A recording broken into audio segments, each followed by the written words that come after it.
Otherwise, we are wasting time. If you imagine, of course, others talk about Matiang'i, yes. Others talk about Kalonzo, talk about Eugene, talk about Rigathi. Unless we come together, we are wasting time. I think he looks at the people around him as tools for manipulation. And when he cannot manipulate them, he will reject them and give them a name. Even his biggest cheerleaders now, those who are leading his present worship orchestra? What happened to Rigathi?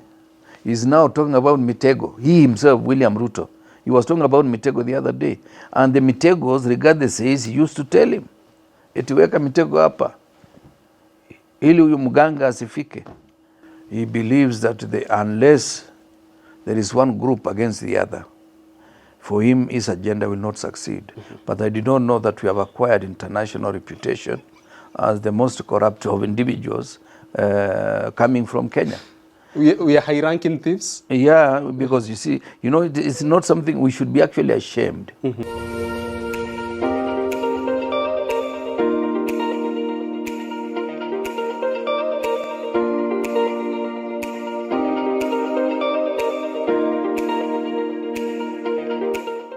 I am so glad to have your company on Richard Mwenja Exclusive, the third week of January, the year of our Lord 2025. It's such a pleasure to have your company with us. I'm Richard Mwenja. Welcome to the conversation. We continue unpacking subjects that are shaping Kenya's political and governance landscape. And who better to bring such conversations home than this proud son of Cherangani constituency in Trans Nzoia County, the biggest export from that region, certainly after Wamalwa Kijana the late. Kipruto Arap Kirwa, Waziri himself. How are you doing? Quite okay. You're well? Very well, I thank God. Yeah, as always. Every day that you wake up and you're able to do your normal things is a day, is a moment to thank God. Because it's not easy. There are many people who didn't wake up this morning. And last night, possibly they were planning for the next 5 years. Only for them not to wake up this morning. Not because of mistakes of their own, but because of circumstances beyond them. So anytime you wake up and you get out of bed and you go about your business, the first thing is to be grateful to the Almighty God. That is a very interesting view coming from a person of your caliber who served this nation even at the apex of it. Yeah. Not the presidency, but at least at the cabinet level. Because oftentimes they see themselves as the start and the end of everything. But from your end, you seem to have made peace that all this is vanity. At the end of the day, life is what means the most. Yeah, by the time you get to my age, you've made plenty of mistakes and you have realized the fact that life is transient and everything that you do in life is fleeting, including fame and big positions and perhaps even money and many other things that that come along with it. And even you will realize there are many people who have died. They have left billions of worth of assets, but even some of their children have refused to partake in that because they believe the process they used to acquire those assets was not anything that can be said to be honest. Really? Yeah, there are two Kenyans, and I don't like invoking family names. People who left billions of shillings. One of them, the son, has refused to come back. Yeah, I think he's working somewhere in Germany. And another one is a former minister. And one of the children said, nothing to do with that, with the sharing of those assets. And just to demonstrate to you how much the guy was worth in one of the companies, his percentage, which was not so high, he was paid 5.6 billion Kenya shillings. As dividends? As his part of his share. And the children said, no, we don't need that money. So you cry for those state officers who are out here to seek budgeted corruption or state-sponsored opulence. You cry for them. Yeah, because I term it as a primitive accumulation of wealth. Because there is nothing as sweet as just acquiring what you have felt the pain of going through in terms of getting full ownership of that particular property. That's why many of our children, when they inherit what we're giving them, without the experience that it is not easy to get money unless you are stealing, that money doesn't last. It's just disappeared almost within the period your name is still being mentioned in town. And the stories that will follow is, okay, this is a son of a billionaire, but look at the way he is. He has squandered all the money that he inherited from the parents. because it was not inculcated in the way of wealth creation. It was just made to be a consumer instead of a producer. And you see, when you spend time thinking about consumption, consumption never ends. But production has certain limitations and certain lessons that you learn from struggling to produce something. That's an interesting thought coming from you, Waziri, because about 2 weeks ago we saw the Organized Corruption and Crime Reporting Project rank our President William Ruto as the second most corrupt leader globally for the year of our Lord 2024. And I want to understand, when you heard this news that our president is the second most corrupt leader globally under the review period 2024, did it come as a shocker to you? And what would be your clarion call for the president after that ranking? Well, it was, of course, it was surprising because I know he has not been so straight in whatever he does. But I did not know that we have acquired international reputation as the most corrupt of individuals coming from Kenya. We are high-ranking thieves? Yeah, because you see, it's not something we should be actually ashamed. Welcome to Herencia, the heartland of good living, where you belong. A community with endless possibilities. Your path to discovering a master-planned gated community that matches your ambitions. Get yourself this must-have piece of paradise with state-of-the-art amenities, constant water supply, good security, tarmac roads, and much more. The best part, availability of buy and build financing services. Don't wait. Contact us today or visit our offices for more info. Buy and build your way at Herencia, the heartland of good living.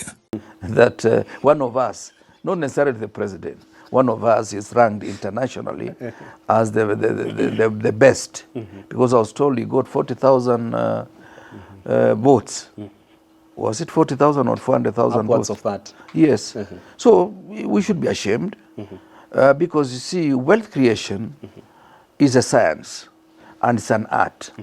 And those who are ranked to be doing so well internationally are people where we will ask ourselves, is he been using honest means? And if the answer is yes, then there is respect. The threshold goes up, that this is somebody to respect. And you would want to know exactly how did he get to where he is. But if it is stealing, you don't have to be intelligent to steal. Skeptics to argument, however, are saying, those allied to the president, that for Kipchumba Arap Kirwa, they seem not to understand that that ranking was fueled by what they believe is manufactured claims over the finance bill of 2024-2025, that our president isn't that really stained. It's out of allegations, baseless allegations. Do you support that argument? Well, one thing that I've come to realize that supporters have become victims of our own machinations. Oh, really? Yes, at times in Kenya, we refuse to be objective. If I support you, I will disregard anything that is said against you, whether it is true or not. I don't even invest a bit of my imagination, a bit of my energy, a bit of my time to say, is Richard exonerated from these allegations or is it true? Because we are never objective. We are either your supporters, and when you are supporters, we are blind supporters. The person who demonstrates very well is Junaid Mohammed. A return of sycophancy? Yes, of course, they are high. They are ranking very high in terms of sycophancy. They are actually doing better than Kenya Kwanza members of parliament and Kenya Kwanza operatives that have been with the president. So I'm actually worried that I think this country, all of us have become sycophants. It's only that you need to be turned on one side or the other. And also this is, Richard, informed by the kind of reportage that we have in Kenya. How so? At times, Kenyans, they don't want to say you are middle ground. They say you are either against Kenya Kwanza or pro-Kenya Kwanza. People who are middle ground are seen to be confused because we are so much fatalistic about we hate something, we hate to the core. We like something, we embrace blindly. That is where we go wrong. we must be analytical so that whatever is good, we also analyze how good is it and how has it acquired that position called it is good. And whatever is bad, is it true or is it propaganda? So at times when I get into WhatsApp of various communities and social groupings, I realize there is nothing objective in those WhatsApps. If it is in preference to Ruto, they embrace it blindly. Even they talk of things that never happen. You know, I don't want to churn out some of the falsehoods. They talk about even the economy. Yeah, but there are two things that we can say. They talk of the dollar going to 128 from 160. And they forget that that dollar went up to 160 when Ruto was the president. So you take something up to 160 because there was exodus of dollars. Now that you don't have capacity to take away the dollars because the American nation is becoming very, very focused. Any person doing corruption in dollars will be called upon to tell us exactly what business is doing. That's why Adani was indicted in America. So our guys who have dollars here, dollar flight has been reduced because they fear that they will be caught in the act. So that's the reason why dollar has remained at 128. But they are the ones who pushed up to 160 because there was a lot of flight of dollars. And therefore the demand of dollars internally was higher than the influx of dollars.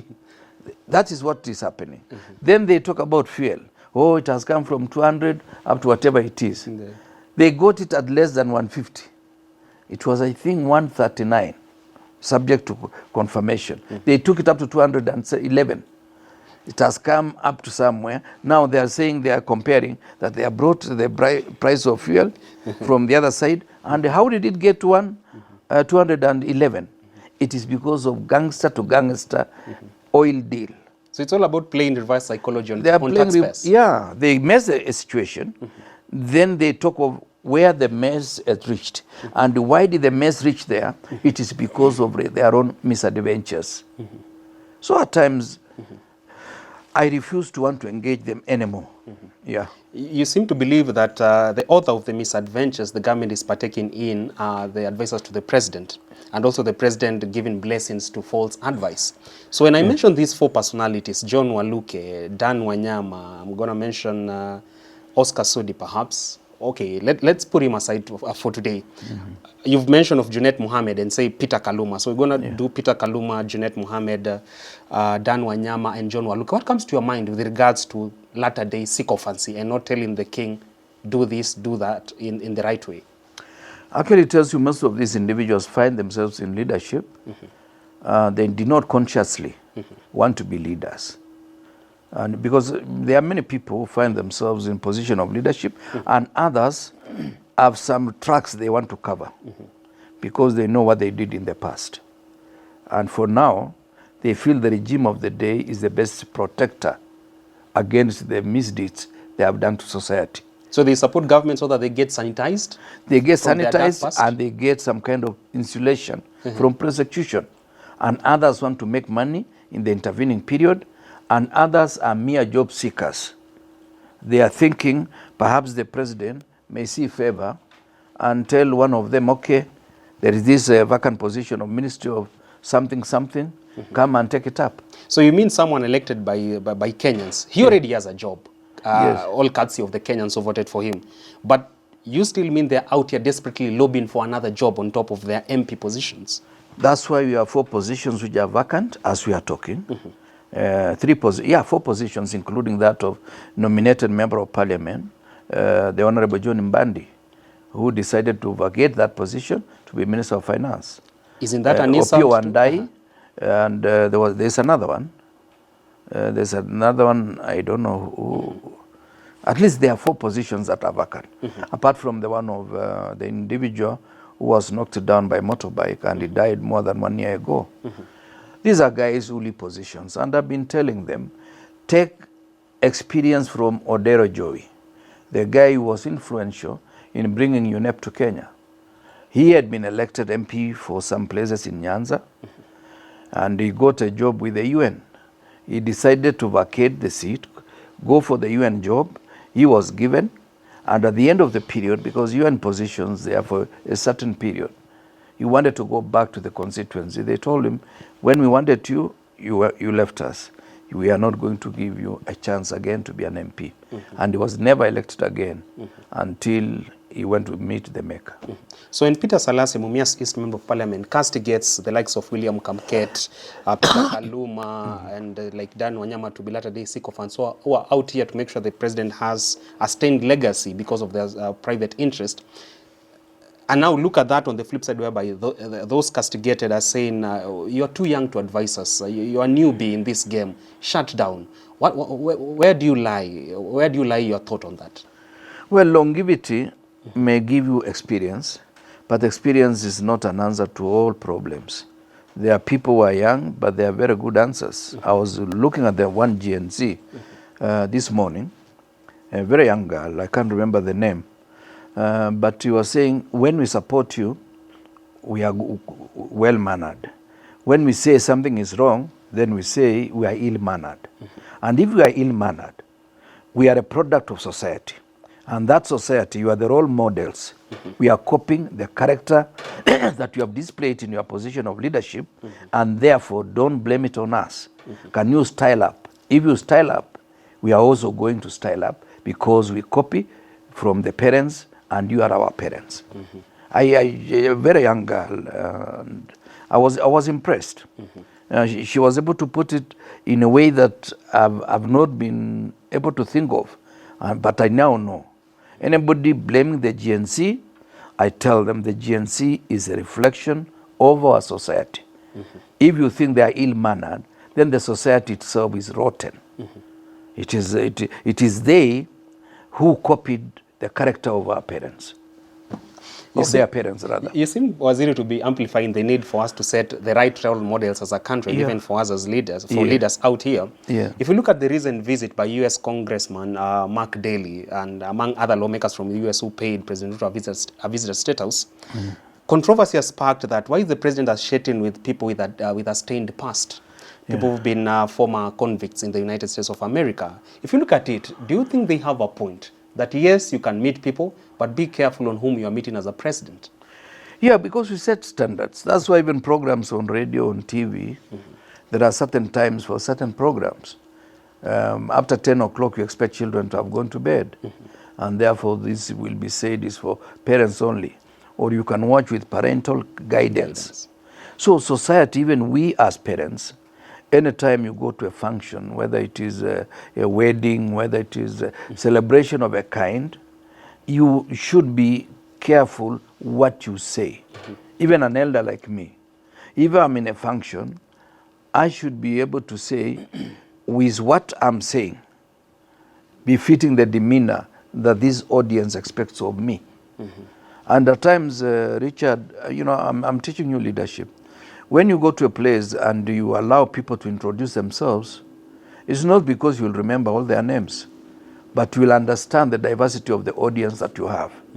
So that whatever you say must be said in the context of that particular audience that God has given you favor to meet them. Because at times you may say things that will not be in tandem with the audience in front of you. Because if 80% are young people, you must downgrade your language or your delivery to catch most of their fears, their aspirations, their wishes, and their expectations. It makes sense. Waziri, I want us to shift gears a little bit and probably go on matters to do with the inauguration of President Donald Trump as the 47th US president. I want us to probably unpack what key lessons can we learn from democracy in the US and also transition of power. Having served in several roles as a diplomat representing Kenya, let's begin with the handover itself. It was cool, laid back. You could see power was being handed over to the next regime, but you could barely tell that US had been polarized during such an event. Come back here in Kenya, during the transition of power, oftentimes the nation is almost polarized to a pulp. And I want to understand, how better can we improve our democracy that even during transition times, we know that yes, it was a contest, this person won, but at the end of the day, let's put our best foot forward for the better good of the citizens of this country. Well, there are a number of issues that I see. One is that we must make sure that we build strong institutions, whether there are institutions dealing with elections themselves, whether there are political parties in competition at that particular time, also whether the individuals involved, and also we build, and once those institutions are strong, then the results are more predictable and they are more believable. And that's why in our own instruments of law, we say the elections must be, you can verify, you can almost ascertain, and you can almost, if you can verify and you can ascertain, which means the process is not flawed, and it means that process, if there is any question, you are able to hold the results and do some kind of audit of the results to see for yourself that I have lost fairly or I have won, or whoever has won also fairly. So that to me is very critical. The second point is that we must also socialize our people. The democracy is not about me winning, it's about the winner getting the results and the approval of the public according to the wishes of the people. That's why they talk of it reflected the will of the people.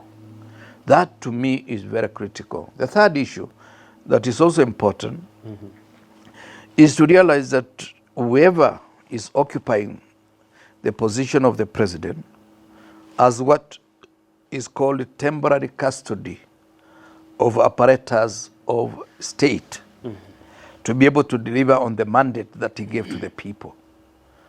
Temporary custody, why? That is not a permanent position for any individual. And that's why some of the individuals are saying that if President Ruto does not get enough votes, they will do a top-up. That is an abuse of that particular process. If he doesn't get, he goes home. If he gets, he goes on. Because at the end of the day, it is the wish of the people of Kenya, either to retain him or to retire him. So that is one fundamental thing about democracy. And democracy doesn't come easy. Remember, America has had more than 220 years to be able to be where they are. And of course, there are some erratic moments, like what Trump did when he lost elections 4 years ago. He himself was behaving like a typical African dictator. There's no difference between him and any African dictator in any part of the continent. Now, the second issue that we learned from the American election is that for those of us who have some exposure in terms of diplomacy, the first principle of diplomatic relations is the interest of the nation. Interest of the nation first. The interest of the nation is number one. So when you're opening diplomatic engagement, whether it's with Haiti, what is it in it for us as a nation? So that is very important, and that's why Trump is right to say whatever engagement is going to have with any country, both in terms of business or any other engagement, it is the interest of Americans that will matter principally before anything else is done. Something that you find is missing in Africa, perhaps? Or even it's missing in Africa, more so here in Kenya, because at times it is in the interest of the leader of the country. It is not of the nation. I would have not expected the president to take those boys to Haiti, and now is replenishing. Yeah, 217 were flagged off by Murkomen the other day. Yeah, and I don't know. I don't know which flight they are taking, because some of those guys, at times they occupy the airport. I don't know whether they have reached Haiti. If they have reached and they are safe, we thank God. Is it a crime for the president to be a good Samaritan in this case, for the security intervention mission in Haiti? Well, what is in it for Kenya? You know, those are some of the issues that we need to ask ourselves. It's not about being a good person or a good Samaritan. We must ask ourselves, what business are we going to do with Haiti? Let's assume Haiti will be peaceful thanks to the intervention from Kenya. What business are we going to do with Haiti that is worth mentioning? In the aftermath. Look at Southern Sudan. We did so much work, but most of the programs in South Sudan are from South Africa. and some of it from Uganda. What is it that we can say, where did we fail? Why didn't we spend time to see the curriculum in South Sudan, to see a number of things that will have a long-lasting partnership between us and South Sudan? Today, if you are a Kenyan and you are in South Sudan, and you happen to cause some minor road accident, whether somebody knocked your car from behind or whatever, they say if you are not here, we would not have had this accident. So the mistake is yours. What are you doing in South Sudan? That's the message that we get from our young boys and girls working in South Sudan. These are some of the issues we need to ask ourselves as a country. Whatever we do outside Kenya, we say what is in it for us. So the first principle of diplomacy, in every engagement, the interest of the country, of the diplomat, takes front row seat. Is actually primary reason why you go there. Other reasons are subordinate to that. Another take home? Take home from diplomacy? Yeah, from Trump inauguration. From Trump inauguration, we realize that we don't have the luxury of misbehaving. They will not cover you for any misbehavior. They will come for you. They will come for you in the sense that if you think you are going to be babysitted, you are on your own. And of course, they have said for the next 100 days, he is not going to release any money. Yeah, 90 days. 90 days. Haiti is one of the missions that he may not fund. And we'll ask Kenyans, why did you come here? Because Haiti is what it is because of the US. You still read malice into this mission? Yes. Haiti is what it is. And who's going to be the biggest beneficiary of the Haiti intervention mission? I don't know, unless it's the president because himself. You tend to believe that it is part of budgeted corruption. Yeah, the president knows where the money is going, because how is it going to be accounted? You know, in a country like Haiti, how are you sure? Do you know why the war in Somalia has persisted for the last 24 years? It is because even some of the missions on Somalia, they cannot have their audit books properly done, because there are some places you will say this is where the University of Mogadishu was. That place now is a camp of the military. The last time I was there, the military from Burundi was staying in the University of Mogadishu. And when one of our friends said he had a degree from University of Mogadishu, I knew you will not be able to verify, because that place there is no university anymore. Yeah. So some of these things, Richard, they happen. And people do some of these missions to make sure that there is some conduit where corruption can be done without anybody questioning those books. I want to see the Auditor General next year telling us how the IT books are. You know, it's like what we are calling famine relief. Famine relief during those days where there was a lot of famine relief for maize, for beans and so forth. You can say I've taken 10,000 bags to go and give to district X or county X. Disaster management. Yes, then you only take 1,000 bags. In the evening, people have gone home, having taken 1,000 bags to their homes. You cannot call them that how many days did you get yesterday? Budgeted corruption. Budgeted corruption. I picked something interesting from Trump's inauguration, and from his speech after taking oath of office, he says that he wants to see himself as a unifier and peacemaker. And I sat back and wondered, probably from the lenses of Crypto Arab Kirwa, do you see that in President Ruto out here to be a unifier and peacemaker as a leader of this country? Which peace? Kenya? Within Kenya? Within Kenya. Well, he's antagonistic from the beginning of time. He believes that unless there is one group against the other, for him his agenda will not succeed. Divide and conquer? Yes, divide and conquer, divide and rule, divide and decimate. That is his hallmark in terms of political thinking. Peace has never been his second name? And unity? Because the president is supposed to be a symbol of national unity and to walk the talk on unifying the nation. Is that something that he falls short the glory of? Possibly when he retires.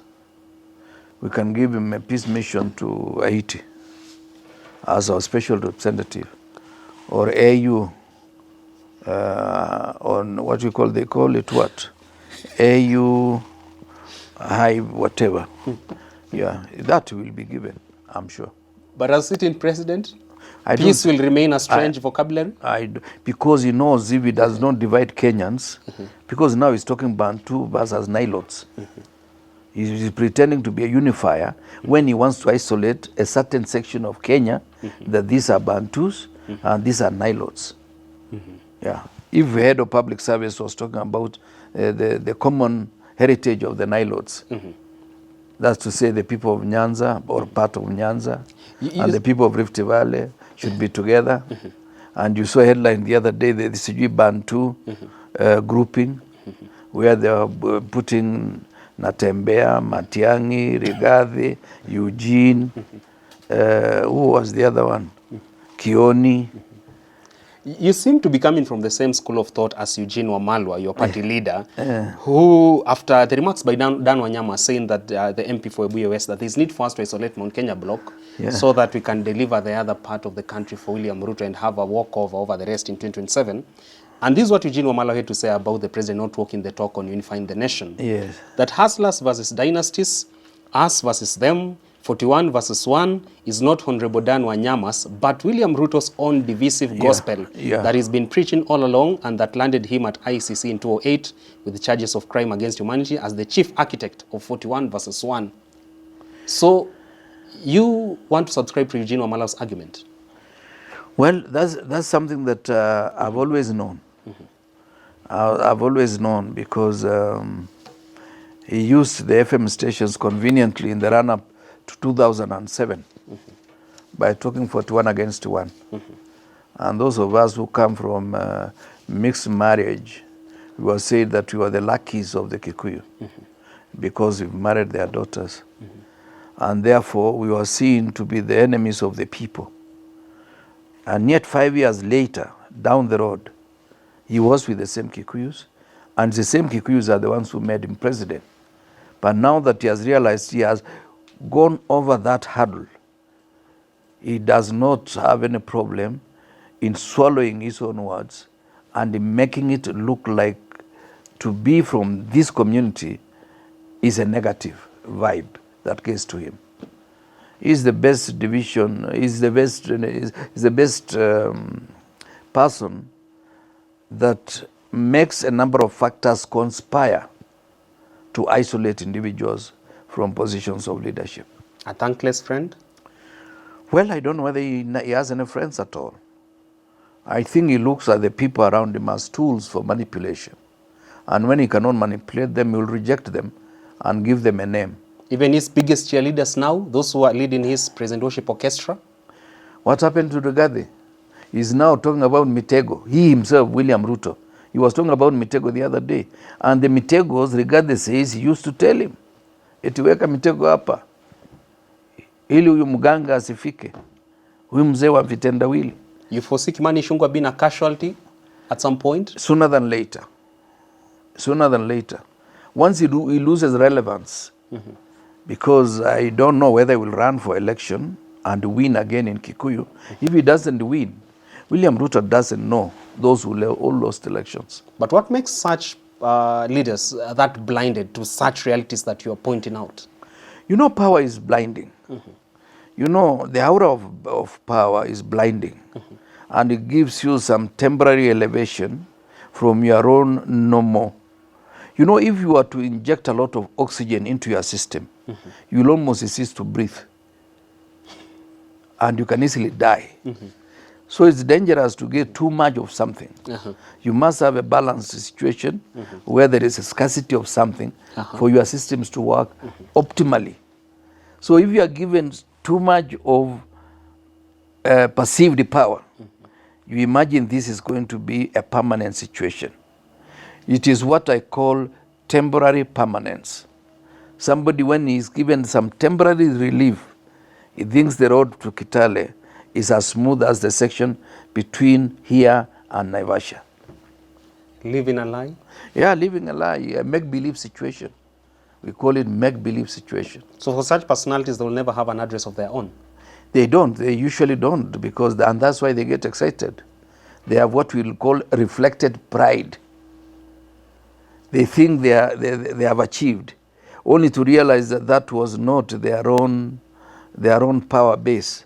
It was reflected, just like the moon reflects. So in Kiswahili, I call them balamwezi. Somebody who, when there is moonlight, he thinks that light comes from the moon, only to realize that it's reflected. So politically, I call them balamwezi. Balamwezi. That was the view. Kimani Ichung'wah, Murkomen. The other day you said Faramalim is part of that league as well. Yeah, he's in the team. And you've really caused uproar on social media because a section of the Somali community are bailing for your blood. No, they can do that, but you know the truth is, Farah Maalim told me Uhuru Kenyatta decimated 2,000 Kikuyus, 2,000 Muslims at the coast. Because I told him, why do you hate the Kikuyus the way you do? You don't fear. That's why I'm saying it. That's why I'm saying it. I'm saying it on TV. I'm saying it live. He told me we had come out of KTN. So I asked him, as a leader, you cannot be so bitter with the community. I've never been bitter with any community. So that's what he told me. Whether it is true, he told me 2,000. Call him to the studio. He told me, one morning show. Someone might be curious to understand why Kilwa seems to be out here making enemies by the day. Aren't you afraid of that? No, it doesn't matter because, you see, I'll be 68 this year, in September 18th. Really, when you get to 70, really, do you care? You only get worried when you are not factual, when you are creating a problem out of a peaceful situation. But when people start talking about reincarnating William, even beyond 2032, that is something we must say no. And a big no for that case? Yes. Finally, before we cross over to Heroes Corner with Waziri Kipchumba Kiro, I want to understand, you've painted an image that really isn't inspiring confidence among Kenyans because they see gloom ahead. And we want to understand what open window can we tap into divine intervention so that our president can have a turn of heart and deliver as is expected by the people? What should be our first point of call just so to redeem this country? No, the first point of call is for all the leaders who are in the alternative view. That's those who are not with President William Ruto, to think of how to create a program that will not only take away this government from the rails of power, but allow a system that operates. We cannot take over and we still maintain the same bad manners as the current regime, and we expect Kenyans to be fair to us after 5 years. Drain the swamp. Drain the swamp, just bring new water. Otherwise, we are wasting time. If you imagine, of course, others talk about Matiang'i, yes. Others talk about Kalonzo, talk about Eugene, talk about Rigathi. Unless we come together, we are wasting time. Because William Ruto will not get in round one. That, I'm sure. 50% plus one he will not get. But should we go to round two and have a fighting chance, that is when elections are going to be stolen. I'm telling you the truth today. I've been in this town for long enough, close to 40 years, as a practicing politician and political analyst that I am today and tomorrow and yesterday. If you are not careful, this guy is going to waste our time, and by the time we get out of this mess, international community will have come back to visit us as a nation that needs to be salvaged from the ruins of Ruto. From the ruins of Ruto. There you have it. At that point, allow me cross over to our Heroes Corner segment with Waziri Kipchumba Kiro.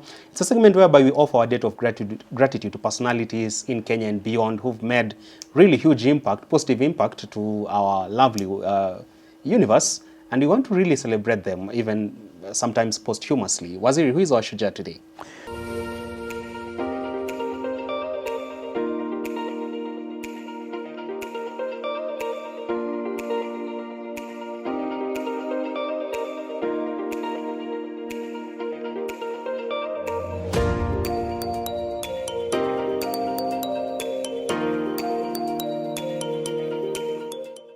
I'll go back to Tanzania, or what was Tanganyika at the time this man was born, 1932. 1932? Yes, July 12th. The other week we had Rashid Kawawa from Tanganyika. Yeah, Rashid Mfaume Kawawa. Today you're also going back to Tanzania. Yes. Why don't you get dual citizenship then? Or you abduct me and you take me We there. deport you there. Yeah. You know, that's a country that I lived for 10 years of my formative life. And I'm proud of Tanzania any time. And I follow their history the way I follow the history of Kenya. And I like them because they are more humble than we are. Even when the president is making such huge statements about the nation, she is able to put it in a language that you feel you've been favored. You will say tunakupumzisha, not because you are not effective, but because we believe you can do a better job in another arrangement that we'll soon give to you. And yet you have been sacked. So you know, that's the bit that I enjoy. And I feel they are more human than us. Here in Kenya, it's like if you are weak, I must trample on you. There is no level of humility. But if you look at programs in Tanzania, there is a young man called Makonde, he's RC Regional Commissioner. He does a lot of good work. He goes to a public place, then people raise complaints. This morning I was watching an episode where a lady has paid 3,160,000, and yet Kibali drawings for building a structure within a certain locality has not been given for the last 4 years. And he has told them, tomorrow at 8 o'clock, that drawing must be in the office for the lady to be handed over. But that's not the gentleman that I'm talking about. I'm talking about somebody born 1932, July 12th. Edwin Mutei. Edwin Mutei. Edwin Mutei was born at that particular time. And of course, his biological father passed on in 1945 when he was in primary school. At some stage, he was almost missing school fees. But because he was very bright in class, he was number 1 at CEE, Common Entrance Exam. He was number 1 after Standard 6. He was number 1 in Form 4. He was number 1 in Form 6. And he was admitted to Makerere University. And when all the exams were done in East Africa, he was the first from Tanganyika. He was number 1 in Tanganyika. Must have been a child of the elite, getting the best in town. You know, he was born the day the mother had gone to do some errands 8 kilometers away. On her way back to home, she delivered. A bouncing baby boy. A bouncing baby boy. So you can see this is a child of the ordinary people. Oh. Yes. Good. Yeah, she was coming back with another friend. And he was lucky that most of the schools he went to, whether it was Tabora, he met people like Dr. Kleru, he met people like who became ministers later on, like Cleopa Musuya, people like Paul Bomani, and many other individuals in that league. And in Makerere, he was the best student from Tanganyika. And he went back to Tanganyika. By then it was still Tanganyika, Kenya, and Uganda. And he realized he was not getting the right position in Tanganyika. He came to Kenya, worked for some time. Then in 1965, Nyerere gave him a position in Tanzania as a PS of finance and planning. And in that position, he was able to set up the central bank, the Bank of Tanganyika, or Tanzania at that time. And Mwalimu Nyerere appointed him the first governor of the bank. Oh, really? Yeah, he went ahead to serve. Later on, he became the minister. For finance? For finance. And after that, now I think at some stage they disagreed and he moved away from CCM, and he was the founder member of Chadema. Chadema is the party that has been led for the last 20 years by his own son-in-law, Freeman Mbowe. Oh, Freeman? Freeman Mbowe. And the Chadema is having elections today. Hey. I don't know whether Freeman Mbowe will win or Tindi Lilisu will win the election. So it's a very interesting day for me. Mzee Edwin Mutei is still alive at the age of 92. Oh. Yes, and very strong. 92 years? 92 years. So I can still be here for another 30 years. For 3 decades? Yeah. Utakuwa bado hii town? Yeah, I will be in town. I will be coming here, or I will be going to a place where you will be. Ukisumbuana na Gen Z town? I don't know whether those will be called Gen Z or Gen A. Gen Alpha. Gen Alpha. Kina Glenn and above. And the rest. Yes. But I'm curious to understand, was he that kind of state officer or leader who many might attribute to be the approachable one, sort of humble, and really keen on the tone that he would even use on those below him? He was somebody who was very, very friendly. And any time there were solutions to be arrived at, is somebody who was able to engage in a debate. And when your position wins, he respects and he will support that position that has won the day. I saw in one of the statements by some of his former colleagues, he said, yes, he has a very strong position, but any time that there was an engagement and the position alternative to his prevailed, he would use all the effort, the capacity to support that new position. So he had the requisite capacity to listen, something you say lacks in our president. Yes, many state officers. Capacity not only to listen, but discern the issues and also see an alternative position from the position that you held before. You know, that is something that is very hard for many of us. Once you hold a certain position, you believe that the person with alternative position is either against you or does not have the requisite knowledge, experience, and intellect to be able to present a debate. But the way I've known in leadership is that at times it is we who fail to listen to the end, to the story of the person. Because they say, even the ignorant, they have their own story. They have their own story. They have their own story. At times you think this one hajaenda shule, but when he explains to you something, you realize there is some nuggets of wisdom in the statement of the person that you earlier on underrated. Yep. Even the ignorant have their own story. From Desiderata. Yeah, I don't know. Yeah, well, I think so. Oh, yeah. Yeah. There you have it from Waziri Kipruto Arap Kirwa, such a rich walking repository of history, and he's a man with sharp memory. As I've always said on this show, we all need to study that in school.